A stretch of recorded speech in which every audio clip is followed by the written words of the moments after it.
Hi, this is Josh Bycer from GameWisdom.com. Hope you enjoyed this Critical Thought, a detailed discussion on game design, and be sure to subscribe and you can pitch future Critical Thought topics. Alright, I got a very interesting Critical Thought for you today. We're going to be talking about the problem of power creep and how it relates to TCGs and CCG titles, with a focus on Gwent and Hearthstone. Now, this topic was suggested a few weeks ago, which I was hoping no one would suggest this one, because this is a tough one.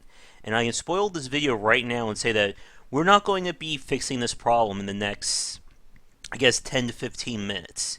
Because if it was that easy to come up with a checklist or solution for any kind of CCG-based game, then Wizards of the Coast would probably hunt me down in a black nondescript van, grab me off the street, and you guys would never hear from me again.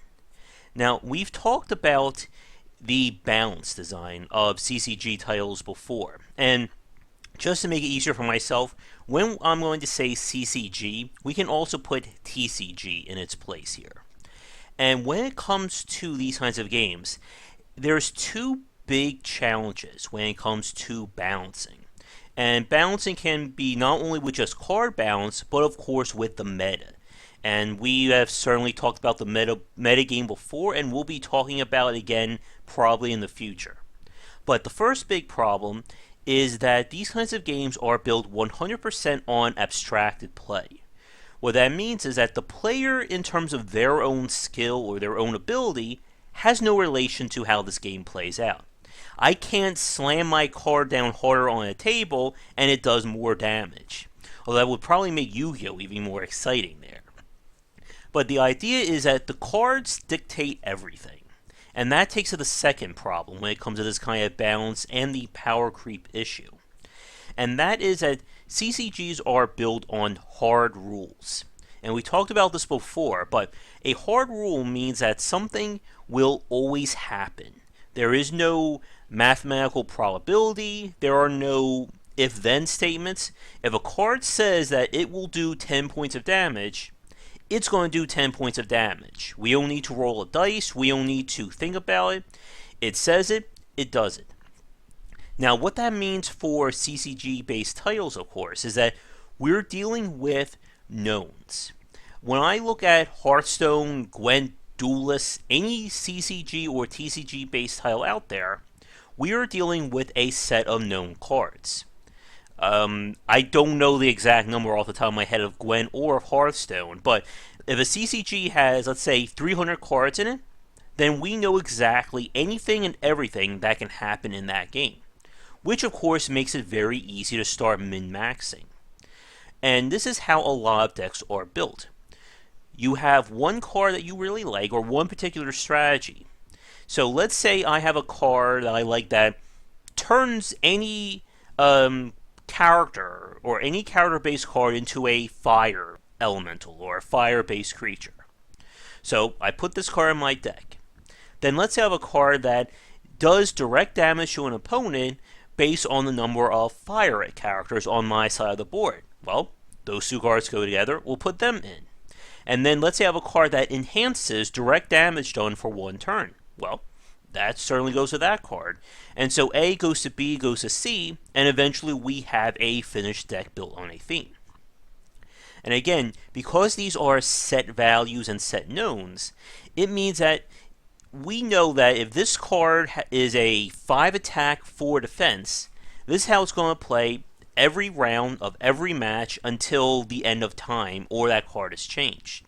And as we've talked about, this is where solidifying the meta comes into play. Because if there are only 300 cards in your game, it becomes very easy to figure out what are the best, let's say it's a 20 card deck, the best 20 cards that fit together.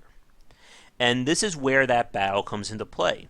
And as we've talked about previously, when it comes to balancing a CCG or a game built on hard rules, it's never ending. Because just because you change a card one month means that it will probably much be solidified the next month, or sometimes even in a few days or a week. And this is why a game like Hearthstone has always ran into this never-ending problem of stopping the meta from taking over. But getting back to the topic at hand and the issue of power creep. Now, for those of you who don't know the term or don't know what we're talking about here, the issue of power creep when it comes to a hard rule-based game like a TCG or CCG is the fact that it creates a very pay-to-win or highly pay-for-an-advantage kind of atmosphere.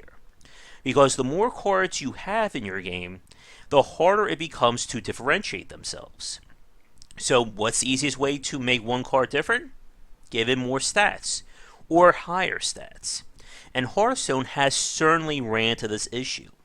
Because there are just so many cards in the game, every new expansion will always push older cards further and further back.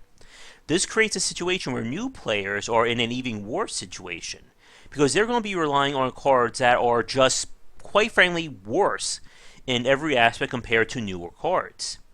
And a lot of newer cards also have special effects that are different, new synergies, which again, the older stuff just can't compete with.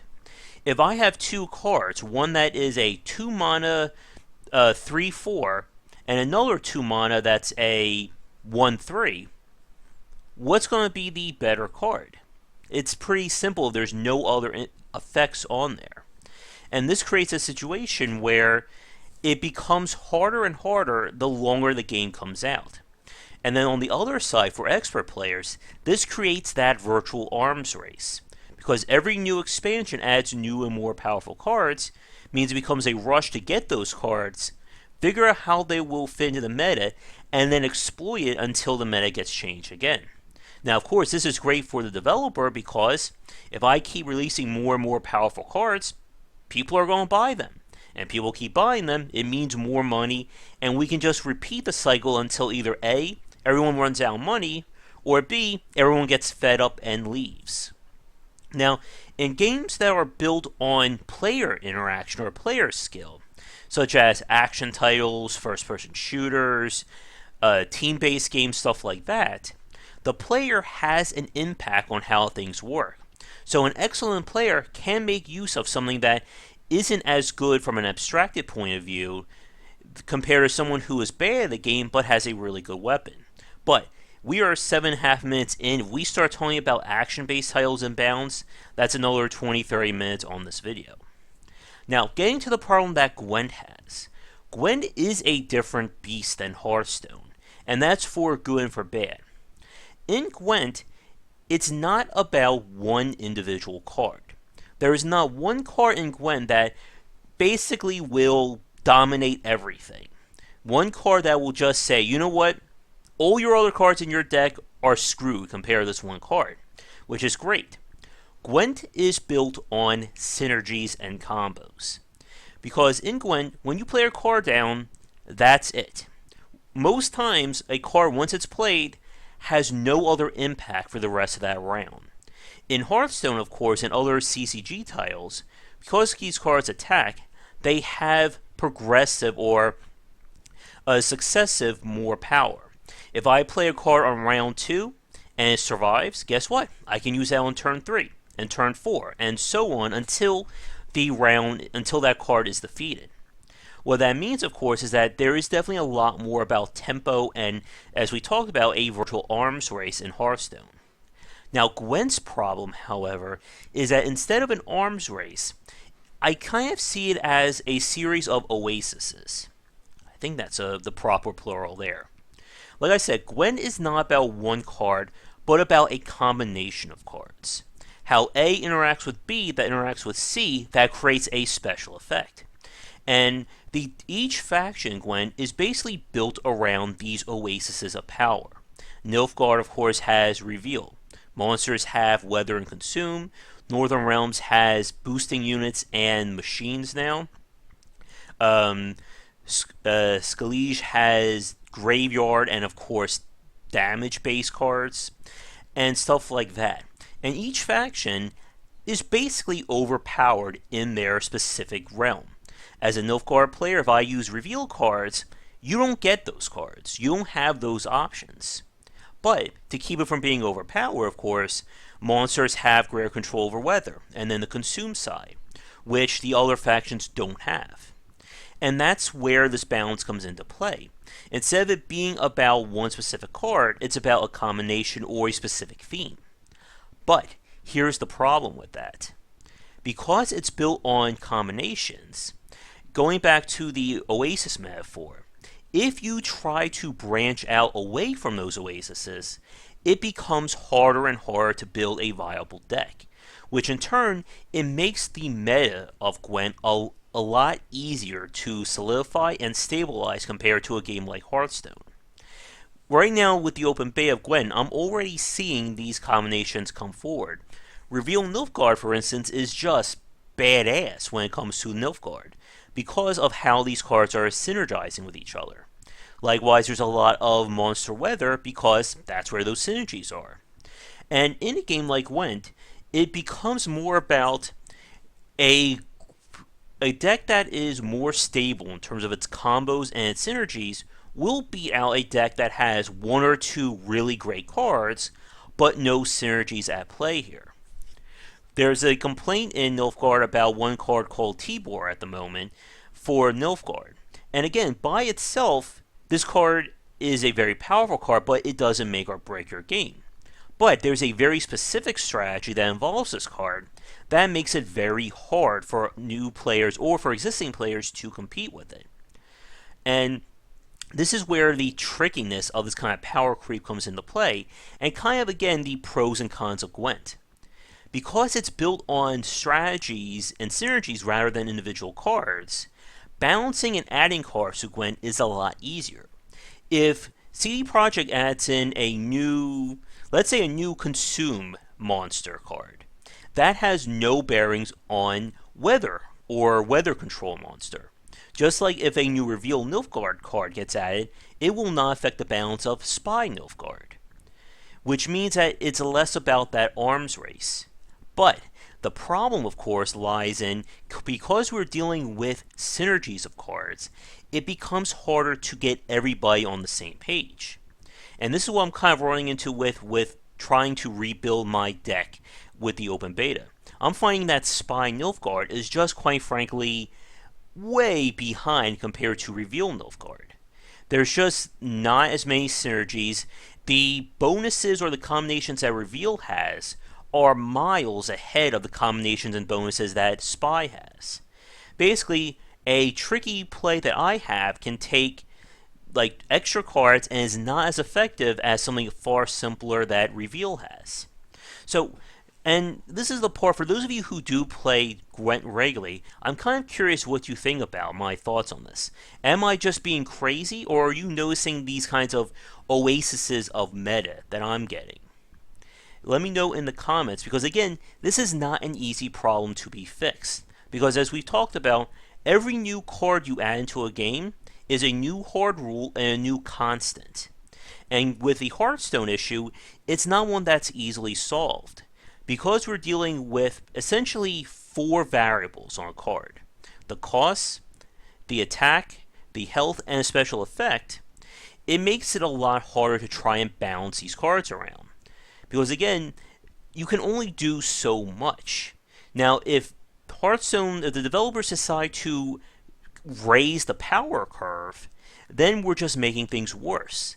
Because if they release an expansion that, let's say, has all cards that are above, let's say, 10 mana, and then, or I'm sorry, let's make it all above 7 mana but are incredibly powerful, then it becomes a lot harder for newer players to compete. Or, let me rephrase that one. Let's say it's a bunch of cards that all the stats are 2 to 3 points higher. So let's say a 2 mana cost has values of 4-5 instead of 2-3. And this would be an expansion that on one end would be aimed for higher players or for those who've been around. But on the other hand, this will completely and utterly devastate the low game and new players. Now, like I said, with the problems with Gwent, it becomes about how do we take these different oases or these different set metas and either bring the other ones into line or lower them down for everyone to be equal. But again, when we talk about equalness, it's not going to be completely one-to-one because we're dealing with asymmetrical balance. And asymmetrical balance is even harder, as anyone who's played StarCraft or even something like League of Legends or Dota 2 can attest to.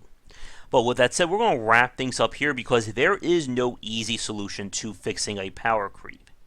Especially, again, when the player has no real direct impact of how things are played.